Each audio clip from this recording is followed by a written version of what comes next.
Hey everybody, welcome back to the church building. We are continuing our cover-to-cover reading of the Bible, continuing in the book of Job, and we'll be reading chapters 8 through 10. Chapter 8. Then Bildad the Shuhite answered, "How long will you say these things, and the words of your mouth be a great wind? Does God pervert justice, or does the Almighty pervert the right? If your children sinned against him, he delivered them into the power of their transgression.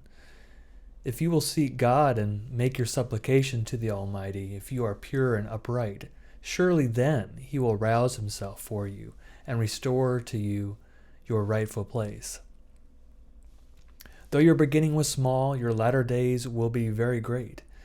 For inquire now of bygone generations and consider what their ancestors have found.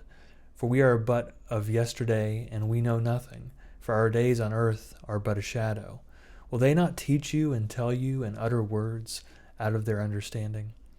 Can papyrus grow where there is no marsh? Can reeds flourish where there is no water? While yet in flower and not cut down, they wither before any other plant. Such are the paths of all who forget God. The hope of the godless shall perish.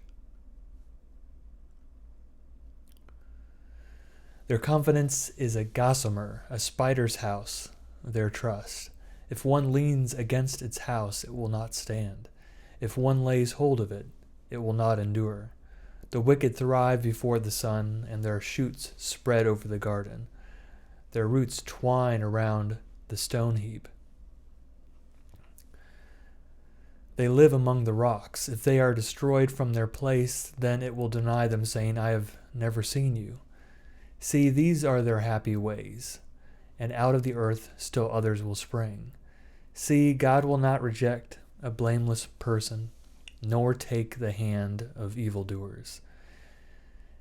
He will yet fill your mouth with laughter and your lips with shouts of joy. Those who hate you will be clothed with shame, and the tent of the wicked will be no more. Chapter 9. Then Job answered, Indeed, I know that this is so, but how can a mortal be just before God? If one wished to contend with him, one could not answer him once in 1,000. He is wise in heart and mighty in strength. Who has resisted him and succeeded? He who removes mountains, and they do not know it, when he overturns them in his anger, who shakes the earth out of its place, and its pillars tremble, who commands the sun, and it does not rise? Who seals up the stars? Who alone stretched out the heavens and trampled the waves of the sea? Who made the Bear and Orion, the Pleiades, and the chambers of the south? Who does great things beyond understanding and marvelous things without number? Look, he passes by me, and I do not see him. He moves on, but I do not perceive him. He snatches away. Who can stop him? You will say to him, What are you doing? God will not turn back his anger.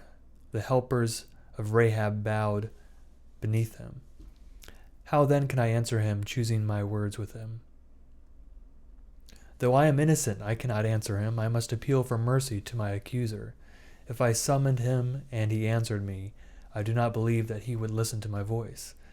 For he crushes me with a tempest and multiplies my wounds without cause.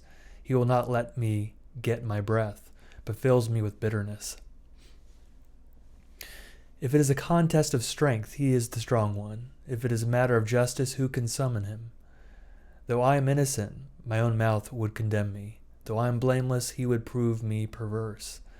I am blameless. I do not know myself. I loathe my life. It is all one, therefore I say, he destroys both the blameless and the wicked. When disaster brings sudden death, he mocks at the calamity of the innocent. The earth is given into the hand of the wicked. He covers the eyes of its judges. If it is not he, who then is it? My days are swifter than a runner. They flee away. They see no good. They go by like skiffs of reed, like an eagle swooping on the prey.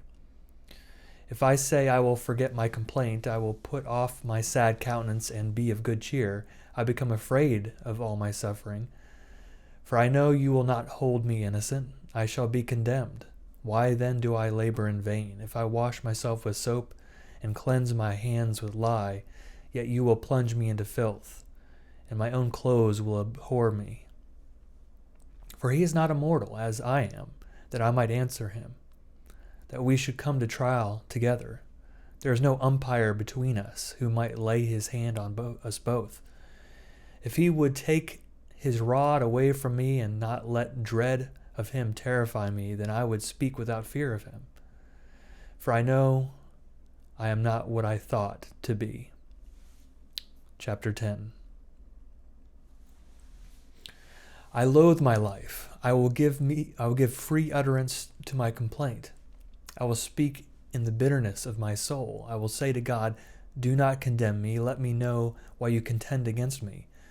Does it seem good to you to oppress, to despise the work of your hands and favor the schemes of the wicked? Do you have eyes of flesh? Do you see as humans see?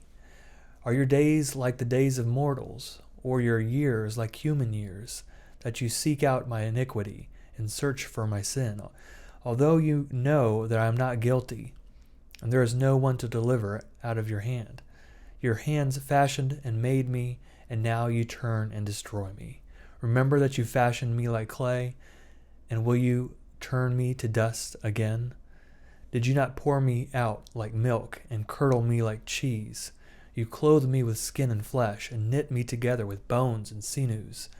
You have granted me life and steadfast love, and your care has preserved my spirit. Yet these things you hid in your heart. I know that this was your purpose. If I sin, you watch me, and do not acquit me of my iniquity.